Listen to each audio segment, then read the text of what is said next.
दोस्तों आज की वीडियो का टॉपिक है फॉल्ट्स इन आरटीडी। और आरटीडी बेसिकली PT100 जिस पे हम रेगुलरली काम करते हैं। और उस पे मैंने बहुत पहले वीडियोस भी डाले थे, यहाँ पे आप देख सकते हैं। जो नीचे वाला वीडियो है that is PT100 RTD details, क्या क्या होता है उसमें, क्या कंपोनेंट्स होते हैं। और उसके बाद जो ऊपर वीडियो आप देख रहे हैं that is PT100 RTD resistance measurement procedure. Resistance कैसे मेजर किया जाता है with the help of multimeter, और रेजिस्टेंस के अकॉर्डिंगली टेम्परेचर उसको कैलिब्रेट किया जाता है। आते हैं वापस से अपने टॉपिक पे that is faults in RTD, और आगे कंटिन्यू करते हैं इसको। आरटीडी दैट इज़ PT100 के जो फॉल्ट होते हैं उसको ब्रॉडली दो पार्ट में कैटेगराइज किया जाता है। ऊपर में आप देख सकते हैं प्रॉब्लम। सो वहाँ पे ऐसा लिखा आ सकता है आरटीडी शोइंग फॉल्ट इज़, पहला कैटेगरी है ओपन, दूसरा कैटेगरी है अंडर का। तो पहले पे आते हैं ओपन किस केस में होगा। तो उस केस में, ओपन वाले केस में आरटीडी डैमेज हो चुका रहता है और आपको पूरा आरटीडी चेंज करना है। तो ये पहला कैटेगरी है ओपन वाला। और इस केस में जो रेजिस्टेंस का वैल्यू है या फिर टेम्परेचर का जो वैल्यू है जो आपको डिस्प्ले होगा वो बहुत ज़्यादा आएगा। तो ये ओपन कैटेगरी है first one. Second category under का है। तो इस केस में आरटीडी का जो केबल्स आप देखते हैं, 3 वायर 4 वायर या फिर 2 वायर जो भी है, उसका कनेक्शन प्रॉपर नहीं है, वो कहीं पे लूज़ कनेक्शन है, या फिर आरटीडी से जेबी तक या फिर जेबी से आरईओ पैनल तक जो केबल आता है उसको आपको प्रॉपरली चेक करना है। ऑल्सो इस केस में आरटीडी का जो वैल्यू आप देखेंगे इन टर्म्स ऑफ रेजिस्टेंस या फिर टेम्परेचर वो नॉर्मल के हिसाब से कम रहेगा, इसलिए इसका नाम अंडर फॉल्ट है।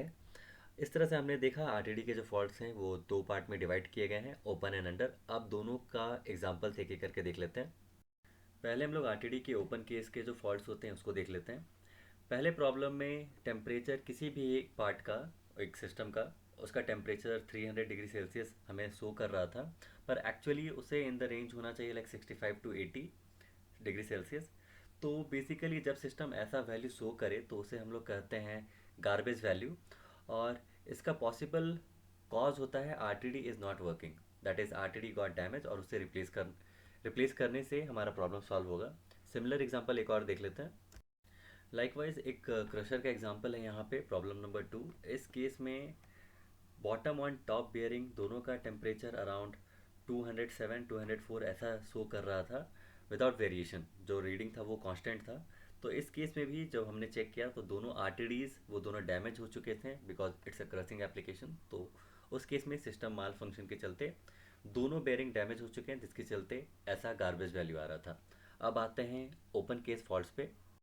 इस केस में हो सकता है आपका सिस्टम ट्रिप कर जाए ऑन आरटीडी फॉल्ट, या फिर सिर्फ आपको अलार्म दे लाइक आरटीडी अलार्म। सो आपको चेक करना है कहीं कोई आरटीडी, क्योंकि सिस्टम में बहुत से आरटीडी हो सकते हैं, कोई भी उनमें से एक आरटीडी माल फंक्शन कर सकता है। और उसका सॉल्यूशन सिंपल है, आप टाइटनेस चेक कीजिए सब जगह पे। और इफ़ पॉसिबल अगर रिप्लेसमेंट का रिक्वायरमेंट है, आरटीडी डैमेज नहीं भी दिख रहा है, फिर भी आपको लगे कि टाइटनेस के बाद भी प्रॉब्लम सॉल्व नहीं हो रहा है, तो फाइनली आप उसको रिप्लेस कर सकते हैं। ये प्रॉब्लम बहुत फ्रीक्वेंट है अगर आप आरटीडी पे काम कर रहे हैं तो। बहुत बार आपको ऐसा देखने के लिए मिला होगा कि जो सिस्टम का आरटीडी है उसका वैल्यू फ्लक्चुएट कर रहा है टेम्परेचर स्कैनर पे। इस केस में ये, पहले मैं बोल देता हूँ, ये रिकमेंडेबल नहीं है। आप सिस्टम को बंद करें, आरटीडी को रेक्टिफाई करें। इफ़ नॉट, अगर वो उस समय पॉसिबल नहीं है तो टाइम बीइंग के लिए आप उसे बाईपास कीजिए और बाद में आप उसे फिक्स कर सकते हैं। लेकिन प्रॉपरली ज़रूर चेक कीजिएगा, सिस्टम को बाईपास मोड में नहीं रखना चाहिए। तो आई होप ये वीडियो आपके लिए यूज़फुल रहा। इफ सो प्लीज़ लाइक से subscribe and thank you for watching.